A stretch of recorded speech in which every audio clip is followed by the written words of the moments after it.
Virtual rally के इस दौर में कांग्रेस बिहार क्रांति महासम्मेलन कर रही है।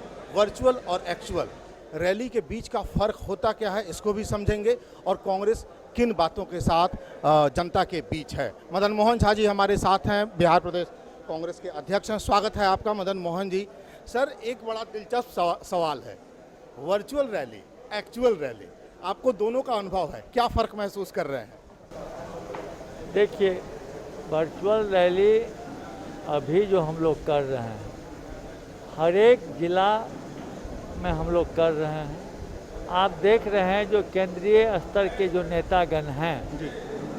जो दिल्ली में हैं, वो बहुत कारणवश अभी गांव या देहात तक नहीं जा सकते। लोग उनका संदेश सुनना चाहते हैं, उनको देखना चाहते हैं। उसमें वर्चुअल रैली के अलावा कोई ऐसा साधन नहीं है जिसका कि हम उपयोग करें। और एक्चुअल जो रैली है उसको लोग या तो राज्य स्तर के हों या प्रखंड स्तर या जिला स्तर के हों, तो वो संवाद कर सकते हैं। मेरा वो संवाद भी चल रहा है। और यहाँ से जो लोग जाने वाले थे, जो किसी कारणवश नहीं जा पाते हैं, दिल्ली के लोग जो आने वाले थे, जो नहीं आ पाते हैं, वो अपना संदेश यहाँ से देते हैं। और वर्चुअल रैली जो है वो तो मेरा लगातार चल रहा है। जैसे मेरा अभी डिजिटल मेंबरशिप चल रहा है, तो उसमें आप देखिएगा 3.5 एक महीना में 3.5 लाख सदस्य हमने बनाया है। तो किसी न किसी रूप में हमारे जो नेता हैं, कार्यकर्ता हैं, वो तो 3.5 लाख आदमी से मिले होंगे तब न मेंबर बना है। मैं किसी चीज़ के खिलाफ नहीं हूँ। जहाँ जो वर्चुअल रैली हो सकता है या संवाद स्थापित हो सकता है वो भी होगा। और जहाँ एक्चुअल रैली मिस कर रहे हैं कि नहीं? एक्चुअल रैली जो होना चाहिए वो हमारे ज़िला के लोग, हमारे प्रखंड के लोग, वो संवाद के चलते जरिए कर रहे हैं। हाँ, लेकिन अगर इलेक्शन कमीशन मुझे आदेश देगी, परमिशन देगी, इसकी इजाज़त देगी, तो हम लोग उस हिसाब से भी करेंगे। अभी जो परिस्थिति है उसमें वर्चुअल रैली ही बहुत अच्छा साधन है। बहुत बहुत धन्यवाद आपका। समीर सिंह जी हैं, आप एमएलसी हैं कांग्रेस से। समीर सिंह जी, छोटे छोटे सवाल होंगे आप सबसे, मैं जानता हूं आपका ये वक्त काफ़ी कीमती है। क्या मुद्दे लेकर आप आए हैं चुनाव में इस बार? देखिए, बिहार में जिस तरह से पिछले 15 साल में भ्रष्टाचार बढ़ा है, अराजकता बढ़ी है, शिक्षा के क्षेत्र में गिरावट है, हमारे किसान भाई उदासीन हैं, स्वास्थ्य व्यवस्था चरमराई हुई है, तो हम यही चाहते हैं कि अगर आगामी चुनाव में हमारी सरकार बनती है तो निश्चित रूप से हम बेरोज़गार युवकों को रोज़गार देने के लिए रोज़गार की व्यवस्था करेंगे। हम किसानों के आंसू पोंछने का काम करेंगे। आज केंद्र की सरकार ने, प्रधानमंत्री जी ने कहा था, वादा किया था कि हम किसानों के आमदनी को दोना करेंगे। दोना कौन पूछे, आज तो उनके पास सिंचाई के कोई साधन नहीं है। यूरिया का जितना दाम बढ़ गया है वो सबके हालात ख़राब हैं।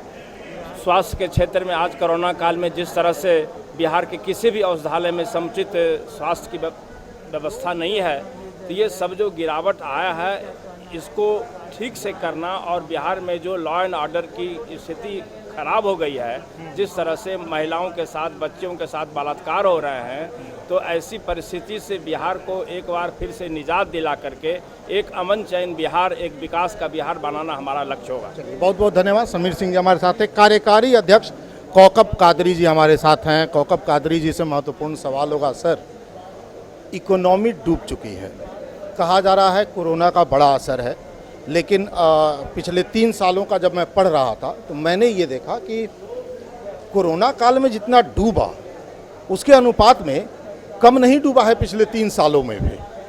तो इकोनॉमी एक बड़ा मुद्दा क्यों नहीं बना पाए हम लोग, आप लोग या तमाम लोग? नहीं, निश्चित रूप में ये बड़ा अहम सवाल आपने किया है इकोनॉमी को लेकर के, अर्थव्यवस्था को लेकर के, और ये तो चर्चा का विषय है। कोरोना काल से पहले जिस तरह से भारतीय जनता पार्टी और माननीय प्रधानमंत्री ने आनन फानन में जो फैसले लिए थे नोटबंदी के और जीएसटी के, उसके बाद से ही अर्थव्यवस्था देश की पटरी पर से उतर गई। और अब जो समस्या है कोविड-19 के बाद, आप देखिए कि जीडीपी का स्तर हमारा -23.9% हो गया है। तो लगातार गिरती अर्थव्यवस्था का ना संभलना एक चिंता का विषय है। ये तो चुनाव में और पूरे देश में चर्चा का विषय है। इसलिए लोग बदलाव चाहते हैं, ना सिर्फ बिहार में, बल्कि अगर चुनाव केंद्र में हो जाए तो इनका सुपड़ा साफ हो जाएगा। कौकब कादरी जी, अगर जीएसटी का हिस्सा राज्यों को नहीं मिला तो विकास के सारे काम रुक जाएंगे। जो अर्थव्यवस्था का एक चेन है, वो चेन पूरी तरह से ब्रेक हो जाएगा। पैसा होगा ही नहीं राज्यों के पास, तो खर्च कहाँ से करेंगे? तो कैसे संभलेगा बिहार ऐसे में? देखिए, दुर्भाग्य देखिए कि कल ही माननीय प्रधानमंत्री के द्वारा एक घोषणा हुआ 294 करोड़ रुपए का पैकेज का। जिस तरह से पिछले चुनाव में 125 करोड़ की घोषणा हवा हवाई हुई, उसी तरह 294 करोड़ रुपए का कैसे हिम्मत कर रही है सरकार घोषणा करने की? एक तरफ तो खजाना खाली हो गया है और दूसरे तरफ की इस तरह की चुनावी घोषणा जिसको कहें, लोगों को लगातार गुमराह करने का प्रयास कर रहे हैं। लेकिन मैं समझता हूँ कि ये छलावा कलावा जो भी है इस सरकार का और जेडीयू का, उससे पूरी तरह जनता इस बार जो है मन बना चुकी है बदलाव का। और देखिएगा कि इस बार जो है कि नया बदलाव होगा और महागठबंधन जो है भारी संख्या में। हाँ जी, बहुत बहुत धन्यवाद। कौकब कादरी जी हमारे साथ थे। अब हम ब्रजेश पांडे जी के पास चलेंगे। ब्रजेश पांडे जी, एक सवाल जिस पर राजनीति बहस लगभग खत्म कर चुकी है और किसी पार्टी के नेता का इस पर मैंने अब तक बयान नहीं सुना, मुझे उम्मीद है आपका बयान इस पर अच्छा आएगा। भोजपुरी को भाषा का दर्जा कब मिलेगा? कांग्रेस इसे मुद्दा क्यों नहीं बनाती? आप भोजपुरिया हैं सर, आप बोलिए। कांग्रेस हमेशा जनहित के मुद्दों को उठावेला। भोजपुरी हमने के मातृभाषा है। हमने के आम बोलचाल के भाषा में बोले। कांग्रेस हमेशा इस मुद्दा को उठाई। ये तो वर्तमान सरकार के समझे के चाहिए कि एकरा कैसे जोड़ जाओ, लेकिन सरकार हर मोर्चा पर विफल बा। ये चुनावी मुद्दा बनी भोजपुरी बनावल जाए चुनावी मुद्दा। हम लोग अपना घोषणा पत्र में भी रखें सन। कांग्रेस के घोषणा पत्र में हम लोग अध्यक्ष से मांग करेंगे, सभी लोगों से मांग करेंगे हम लोग कि घोषणा पत्र में इसको रखा जाए। इसको हम लोग मुद्दा भी बनाएंगे। सरकार की जो विफलता है उसको भी लोगों के सामने ले आएंगे। आप जानिए, शिक्षा खत्म हो चुका है, लोग आर्थिक गुलामी में घुस गई बा। लोग अभी समझत नहीं कि आने वाला समय कितना भयानक, बाढ़ के भी स्थिति बहुत खराब बा। पूरा चंपारण बाढ़ से डूबल रहा। कहीं अभी राहत के कोई समस्या समाधान नहीं भाई ना। केहू के मुआवजा मिलल बाटे।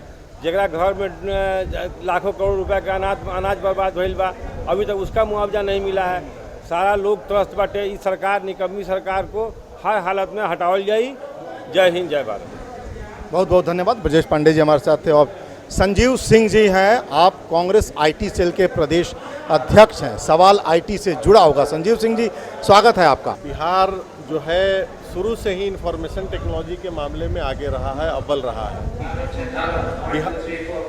बिहार के लोग दूसरे राज्यों में जाकर, चाहे वह कर्नाटका हो, महाराष्ट्र हो, तमिलनाडु हो, आईटी सेक्टर को मजबूत करने का काम कर रहे हैं। तो बिहारियों की शुरू से रुचि आईटी में रही है। और मैं चूँकि स्टेट आईटी हेड कर रहा हूं, आपने देखा होगा कांग्रेस पार्टी दूसरे अन्य पार्टियों से ज़्यादा आगे बढ़ चढ़ कर इस वर्चुअल रैली में हिस्सा ले रही है।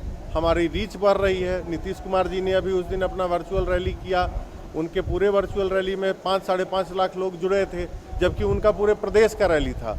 कांग्रेस पार्टी महज केवल एक जिले में कार्यक्रम करा रही थी, तब हमारे करीब 20 से 22 लाख लोगों ने उस कार्यक्रम में जुड़ने का काम किया। तो आप खुद कंपेयर कर सकते हैं। बिहारी नौजवान आईटी के सेक्टर में काफ़ी आगे हैं। हर आदमी के हाथ में स्मार्टफोन है, हर आदमी व्हाट्सएप चलाता है, फेसबुक चलाता है और डेली की गतिविधियों को देखता है। बहुत बहुत धन्यवाद आपका। संजीव सिंह जी हमारे साथ थे। आप आईटी सेल के अध्यक्ष हैं कांग्रेस के। हम कवर कर रहे हैं बिहार क्रांति महासम्मेलन। दरअसल में जानने की कोशिश कर रहे हैं कि एक्चुअल और वर्चुअल कितना गैप है इन दो रैलियों के बीच।